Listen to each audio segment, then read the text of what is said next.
Hello students, कैसे हैं आप सब। मैं उम्मीद करता हूँ बिल्कुल ठीक है। तो बच्चों, आज हम बिल्कुल फ्रेश चैप्टर स्टार्ट करने वाले हैं इकोनॉमिक्स का, इंडियन इकोनॉमिक डेवलपमेंट का। बहुत इंपॉर्टेंट चैप्टर है, चैप्टर नंबर फर्स्ट। तो इंडियन इकोनॉमिक डेवलपमेंट हम क्यों स्टार्ट कर रहे हैं। अभी हमने नेशनल इकोनॉमी स्टार्ट किया था, उससे कुछ पार्ट डिस्कस किए थे, जो हमने डिस्कस करने के बाद हमने उसे होल्ड कर दिया। लेकिन अब एक ये चैप्टर कंप्लीट करने वाले हैं, क्योंकि आपके जब यूट्यूब वगैरह में आ रहा है, आपका एग्जाम कंप्लीट होने वाला है, नजदीक आने वाला है। तो अभी हमारा मेन फोकस होगा इस चैप्टर पे। पहला चैप्टर पढ़ने वाले हैं। चैप्टर का नाम ही क्या लिखा है, बुक का नाम ही क्या है, इंडियन इकोनॉमिक डेवलपमेंट। या हम भारत के जो अर्थव्यवस्था है उसके विकास की बात करेंगे। तो फर्स्ट चैप्टर ही क्या आपका, Indian economy on the eve of independence. तो on the eve of independence की बात करें तो भारत की इकोनॉमी जब देश आज़ाद हुआ उससे पहले कैसी थी, ठीक है, उस टाइम हमारी इकोनॉमी कैसी थी, हमें वो डिस्कस करना है इस पूरे चैप्टर में। देखो, आपने को पता होना चाहिए सर, हमारा देश आज़ाद कब हुआ था, 15 अगस्त 1947। तो उससे पहले की बात करनी है हमें, ईव ऑफ इंडिपेंडेंस से पूर्व। और उससे पहले भारत में किसका शासन था, आपको पता होना चाहिए, ब्रिटिश का था। पहली बात आपने कहा कि सर ब्रिटिश का था। तो बेटा, ब्रिटिश इंडिया में आए कब, जब बैटल ऑफ प्लासी हुआ। और बैटल ऑफ प्लासी कब हुआ था, 1757। तो 1757 में बैटल ऑफ प्लासी हुआ और ब्रिटिश समझ लो उसी टाइम से भारत में आकर उन्होंने अपना पैर जमाना स्टार्ट किया। और तब से वो भारत में रहे, कम से कम लगभग 200 साल, 200 ईयर्स तक कम से उन्होंने भारत पे शासन किया था। पहली बात, भारत में आए तो उनका मेन पर्पस था अपना प्रॉफिट कमाना। वो भारत को डेवलपमेंट करना नहीं चाहते थे, भारत को एजुकेशन की बात नहीं चाहते, वो भारत को बस कमर्शियल पर्पस से लाए कि भारत से कुछ चीज़ें हम अपने कंट्री में ले जाकर व्यापार करें और अपना पैसा कमाएं, बस मेन पर्पस उनका यही रहा करता था। तो पता होना चाहिए आपको कि ब्रिटिश कब आए थे, 1757। अब देखो, उस टाइम की हम बात करें, ईव ऑफ इंडिपेंडेंस की बात कर रहे हैं, स्वतंत्रता से पहले की बात। पहला कॉन्सेप्ट ही हम पढ़ना है हमें, एग्रीकल्चर। क्या पढ़ना बच्चों में, एग्रीकल्चर।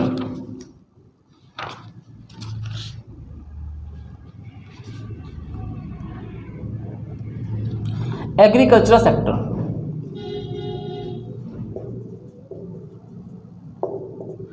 देखो, एग्रीकल्चरल सेक्टर की बात करें तो देखो, आज के टाइम में क्या होता है, सिंचाई कैसे, आपको पानी की जरूरत पड़ती है तो आप जाते हैं, ट्यूबवेल चालू किया, पानी मिल गया। क्या पहले के टाइम में ऐसी सुविधा हुआ करती थी, नहीं। आजकल ट्रैक्टर वगैरह, स्मार्ट मशीन से वगैरह, क्या पहले हुआ करता था, काम नहीं हुआ करता था। तो उस टाइम हमारा एग्रीकल्चर सेक्टर की क्या कंडीशंस थी, कैसे लोग सर्वाइव करते थे, वो मेन बहुत जानना हमें। अगर हम बात करें एग्रीकल्चर सेक्टर में तो 72% people engaged in agriculture sector। लगभग 72% लोग ऐसे थे उस टाइम, किस में एंगेज थे, एग्रीकल्चर सेक्टर में एंगेज थे। और एग्रीकल्चर सेक्टर किस में आता है बच्चों, प्राइमरी सेक्टर में आता है, प्राइमरी सेक्टर। देखो, यहाँ पर बताया गया है during the pre British period के अंदर मेन रीजन ऑफ, और भारत में उस टाइम देखा जाए तो 85% पीपल, बुक में तो आपको आंकड़े दे रखे हैं, कहाँ रहा करते थे, मोस्टली रूरल एरियाज, ग्रामीण एरिया में रहा करते थे। अब लोग गांव में रहेंगे, 85% लोग गांव में रहते हैं और 15% कहाँ करते, शहर में रहा करते थे, जो छोटे मोटे उद्योगों में काम करते थे, सर्विस सेक्टर में काम करते थे, जो लगा हुआ था। लेकिन ज़्यादा से ज़्यादा लोग किस पे डिपेंड थे, आपके एग्रीकल्चर पे सेक्टर पे डिपेंड थे, ठीक है। 85% लोग कहाँ रहते हैं, गाँव में रहते हैं, उसमें से 72% लोग क्या किस पे डिपेंड है, एग्रीकल्चर पर डिपेंड है। लेकिन उस टाइम की जो हमारी एग्रीकल्चर सेक्टर की बात की जाए तो बहुत पिछड़ी थी, स्टैग्नेशन थी। क्यों पिछड़ी, रीज़न था उसका, वो हम समझते हैं। बहुत इंपॉर्टेंट क्वेश्चन आपके एग्जाम में आना ही आना है, ये बहुत इंपॉर्टेंट कॉन्सेप्ट है, stagnation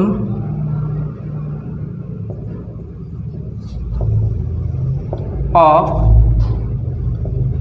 agricultural sector. Agriculture sector के पिछड़े, इसका मतलब क्या है, पिछड़ापन। पिछड़ेपन के पीछे क्या रीजन था, पहला रीजन बताएगा बुक में, देखो पहला रीजन दे रखा है लैंड सेटलमेंट सिस्टम।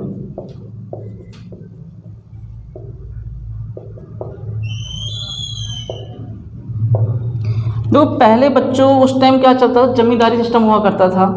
जैसे मान लीजिए कोई ब्रिटिश का ऑफिसर है, ब्रिटिश वगैरह में काम करता है, ठीक है, उसने गांव के अंदर एक जो अमीर लोग हुआ करते थे उनको जमींदार बना देते थे। जैसे मान लो मेरे पास पूरे गांव के अंदर कम से कम 50% ज़मीन का मालिक मैं हूँ, तो मैं गांव का सबसे अमीर व्यक्ति बन गया। तो मुझे ब्रिटिश क्या कहेंगे कि भैया तेरे पास रिस्पॉन्सिबिलिटी है, तू गाँव के अंदर से क्या इकट्ठा कर, टैक्स वसूल। और टैक्स को उस टाइम बोलते थे लगान। क्या बोलते उस टाइम लगान बोला जाता था कि तुम्हें उन गरीबों से, किसानों से काम करवाना है और मुझे क्या लगे देना है, टैक्स वसूलना है। ये काम किसके ऊपर डिपेंड था, जमींदार के ऊपर। तो उस टाइम जो भारत की स्थिति थी एग्रीकल्चर में, किस पर क्या था, वो लैंड सेटलमेंट सिस्टम, जमींदारी सिस्टम। इसने क्या इंट्रोड्यूस किया था, जमींदारी सिस्टम।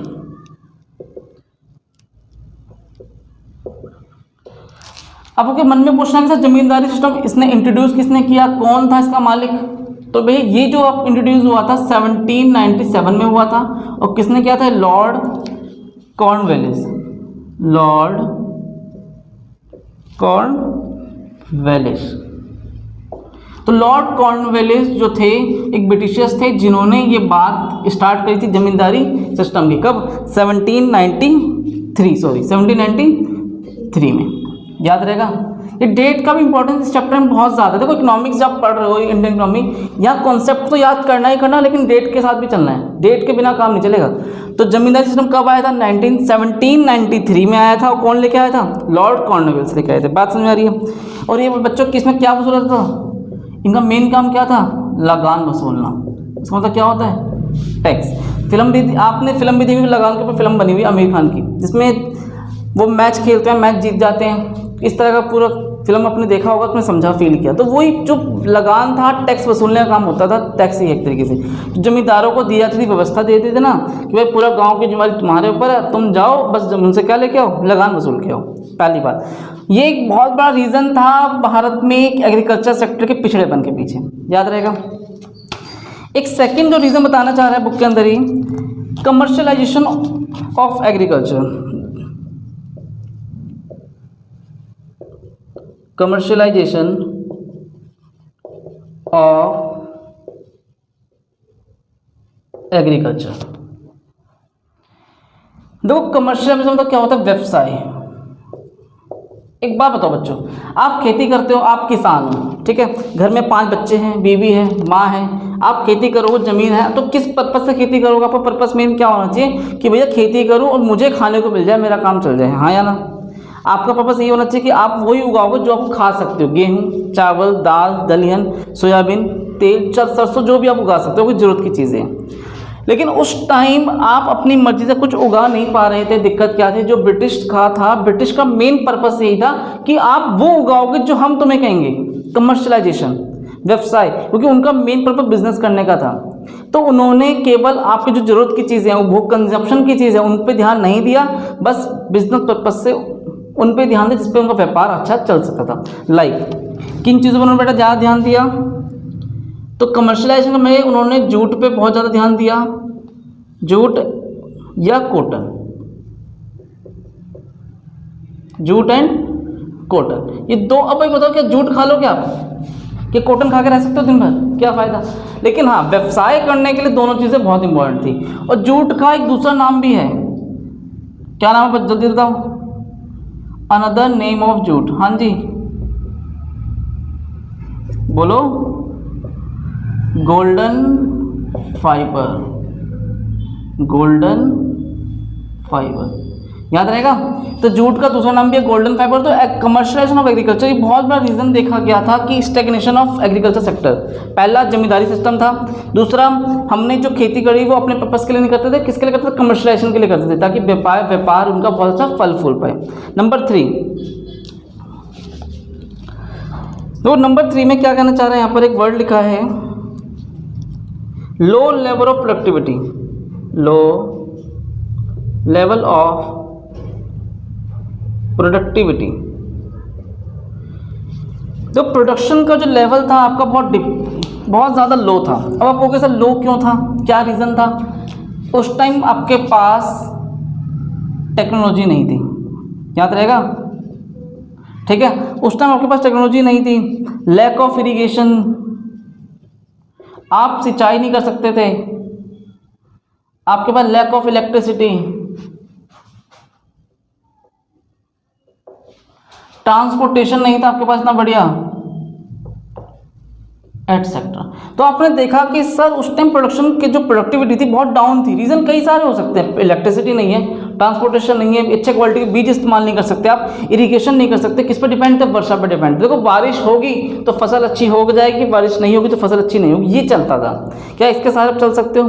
अब तो देखो पॉसिबल नहीं है। अब तो हम कैनाल वगैरह को जोड़कर नदियों का पानी नहरों में जोड़ेंगे, नहरों से हम खेतों में पहुँचा के हम खेती कर सकते हैं। जैसे पंजाब हरियाणा करता भी है, ऐसा नहीं है। सबसे ज़्यादा खेती कहाँ होती है? पंजाब हरियाणा में होती है, बहुत इंपॉर्टेंट है। लेकिन उस टाइम ना तो कोई इरिगेशन की फैसिलिटी थी, ना इलेक्ट्रिसिटी, ना ट्रांसपोर्टेशन, ना ही आपके पास कोई टेक्नोलॉजी थी। तो बहुत बड़ा रीज़न ये भी रह चुके हैं।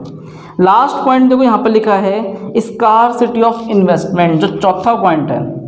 फर्स्ट पॉइंट, सेकेंड पॉइंट और तीसरा पॉइंट, चौथा पॉइंट देखो यहाँ ध्यान देना।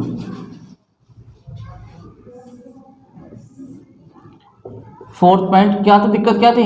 Scarcity of investment. देखो इन्वेस्टमेंट वहाँ पर था ही नहीं। आप फार्मिंग तो कर रहे हो लेकिन फार्मिंग में इन्वेस्टमेंट नहीं कर रहे हो, क्या काम चल सकता है? आज के टाइम पर कोई भी बिजनेस स्टार्ट करोगे सबसे इंपॉर्टेंट क्या है? पैसा, पूंजी। बिना पैसा लगाए आप काम कर सकते हो क्या? ये इंस्टीट्यूट खुला पड़ेगा बिना पैसे खुल गया? नहीं। जगह ली, रेंट दिया, आपके लिए चेयर की व्यवस्था करनी पड़ी, वाइट बोर्ड आया, कैमरा आया, ट्राईपोड आया, माइक आया, कैसी हो गया? फ्री में हो गया? नहीं। तो अगर आप अपने एग्रीकल्चर पे आपने इन्वेस्टमेंट नहीं किया, जिसकी वजह से बहुत बड़ा रीज़न था कि वहाँ पिछड़ेपन की, ध्यान ही नहीं दिया, बाउंड्रिंग नहीं हो पा रही है, किसान लड़ रहे हैं आपस में, जमींदार ने जो लूट लिया खा लिया, उनके लिए कोई अच्छे क्वालिटी के बीज नहीं थे, उनके लिए दवाइयाँ नहीं थी, कुछ भी ऐसी बेनिफिट नहीं दे, उन्हें कोई मंडी नहीं दे रखी थी, कहाँ जाके सामान बेचे, कितना उगाया जाए, उनका कितना प्राइस होना चाहिए, इस तरह की कोई भी फैसिलिटी उनके पास नहीं थी, जो बहुत बड़ी समस्या थी। तो बुक में एक वर्ड दे रखा है यहाँ पर, शेयर क्रॉपिंग। तो शेयर क्रॉपिंग एक बहुत इंपॉर्टेंट वर्ड है, यहाँ पे मैं लिख दूं शेयर क्रॉपिंग। तो शेयर क्रॉपिंग का मतलब क्या कहना चाहता है? शेयर क्रॉपिंग में आपने अपनी जमीन क्या कर दी? टेनेंट, किराए पे दे दी, पट्टे पे दे दी, जैसे पट्टा बोल सकते हो। ठीक, आपने गए अपने, देखो आप रहते दिल्ली में हैं, आपने अपनी गाँव की जमीन किसी गाँव के व्यक्ति को दे दी, भाई तू संभाल, ठीक है। लेकिन हाँ, जितना सामान उगेगा, 10 बोरी उगेगा तो भाई 5 बोरी मुझे दे दियो, 5 बोरी तो अपना रख लियो। क्या बोला जाता है उसे? Share cropping. कोई डाउट मन में? तो पहले तो नोट करो, फिर आगे देखते हैं। हम बात करेंगे इंडस्ट्रियल सेक्टर।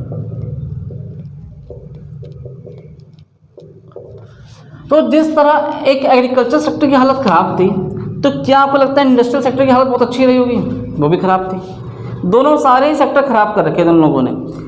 आपका एग्रीकल्चर पे बिल्कुल ध्यान नहीं दिया, इंडस्ट्रियल पे बिल्कुल ध्यान नहीं दिया था। सब कुछ बस उनका पर्पस मेन था प्रॉफिट अर्न करना, यहाँ से कुछ सामान लेके वहाँ ले जाओ और वहाँ से बस भारत से बस फ़ायदा लेना था। सब कुछ एक यूज़ था, यूज़ ऑफ पर्पस था उनका बस केवल।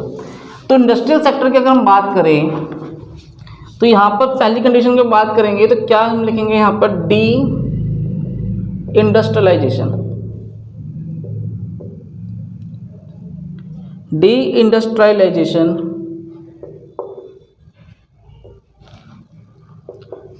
Decline of handicraft.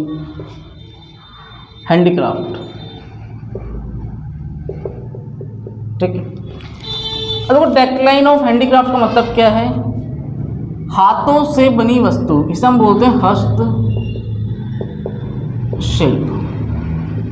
डेक्लाइन मतलब खत्म हो जाना। क्यों खत्म हो गया? तो हस्तशिल्प खत्म क्यों हो गया? हाथों से बनी जो चीज़ें बनाया करते थे, जो कलाकार हुआ करते थे, उनकी वैल्यू क्यों डाउन हो गई? रीज़न क्या था? मशीनें आ गई। वेरी गुड, मशीनें आ गई थी। ठीक है, मशीनें आ जाने से क्या हुआ? अब वो मशीनें की वस्तु लोगों को अट्रैक्ट करने लगी थी। जब अट्रैक्ट करती थी तो भैया जो, और दूसरे सस्ती भी हुआ करती थी। ठीक है, सस्ती थी, चीपेस्ट थी, अट्रैक्टिव थी। ठीक है, और सबसे इम्पोर्टेंट काम ये है कि जो राजा महाराजों के महल हुआ करते थे वो बंद हो गए थे, खत्म हो गए थे। तो सबसे ज़्यादा हाथों की कलाकारी हुआ करते थे राजा महाराजों के महलों पे हुआ करती थी। अब राजा महाराजों के महल ही नहीं बचेंगे, बच्चों तो क्या कहाँ जा कलाकारी करेंगे? नंबर 3, तो धीरे धीरे देखा गया भारत के अंदर जो हैंडीक्राफ्ट इंडस्ट्रीज थी बिल्कुल पिट चुकी थी। इनका मामला बिल्कुल शांत हो चुका था, कुछ भी नहीं बचा इनके पास। ठीक है, क्यों? मशीनों की वस्तुएं बहुत ज़्यादा चीपेस्ट हुआ करती थी। तो आपने क्या बोला कि सर हैंडीक्राफ्ट खत्म क्यों गया? रीज़न क्या बताया आपने? मशीनरी गुड्स आर चीप, और दूसरा attractive goods produce by machine, और तीसरा जितने के लोग किंग वगैरह थे वो सब लोग खत्म हो चुके थे, किंगडम,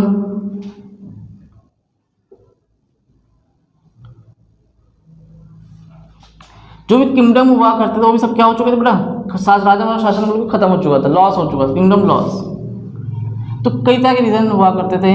और तीसरा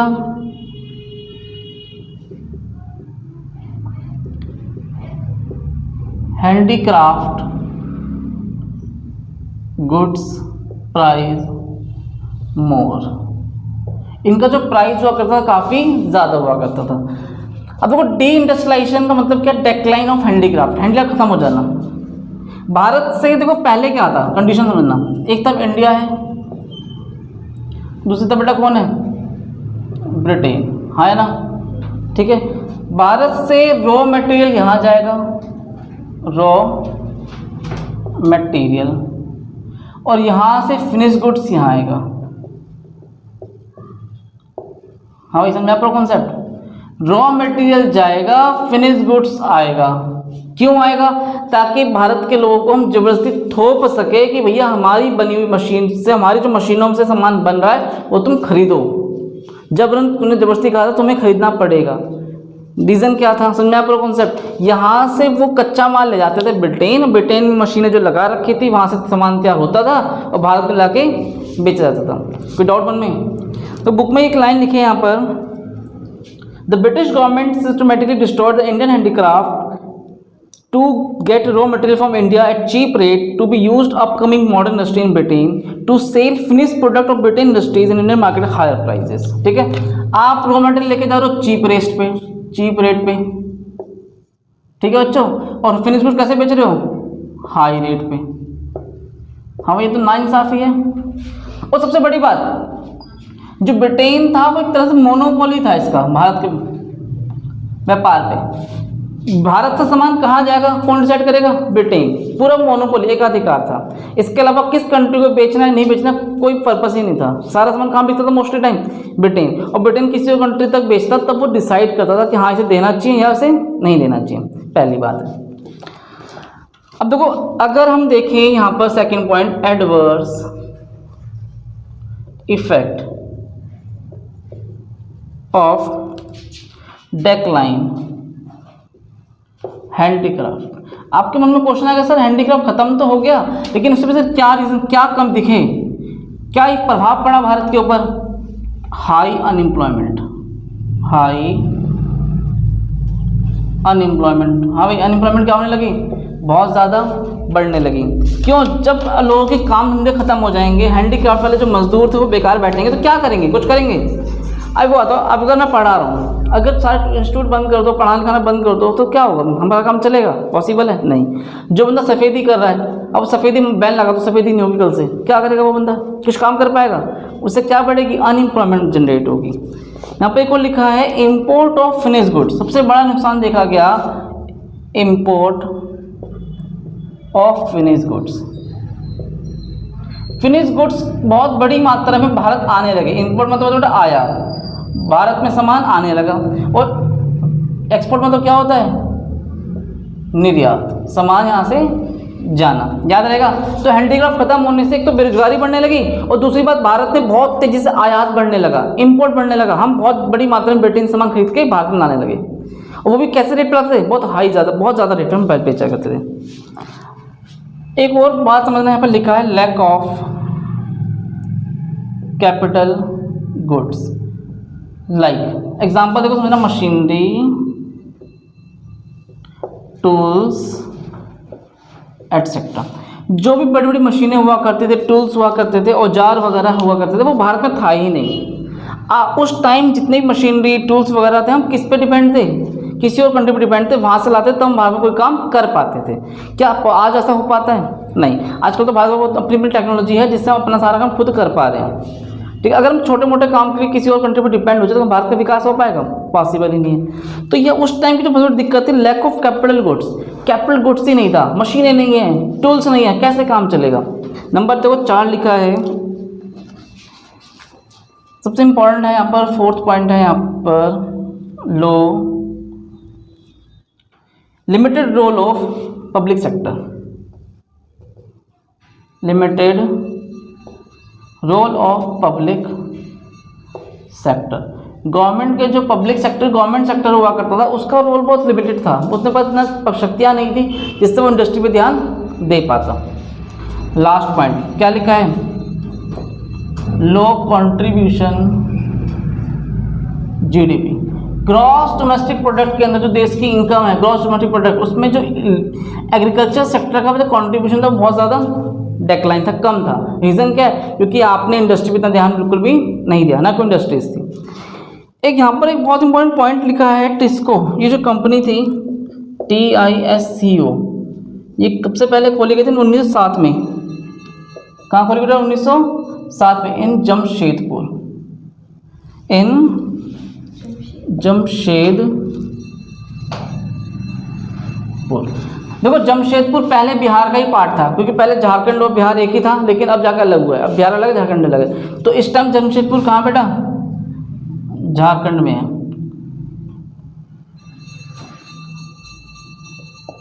याद रहेगा? 1907 में टिस्को। और टिस्को की फुल फॉर्म क्या है?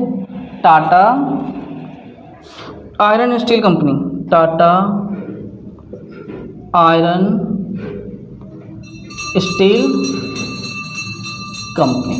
तो इंडस्ट्री के बारे में थोड़ा सा बेसिक पॉइंट जाना कि इंडस्ट्री की हालत कैसी थी। वो भी खराब ही थी, जिस तरह एग्रीकल्चर डाउन था वैसे ही सेम कंडीशन में हमारा कौन था? एग्रीकल्चर, इंडस्ट्रियल था। तो टिस्को कंपनी की full form Tata iron steel company 1907 में जमशेदपुर में खोला गया था। जमशेदपुर पहले बिहार का ही पार्ट था, लेकिन अब किसका पार्ट है? झारखंड का पार्ट है। याद रहेगा इतना, इसे कॉपी करो।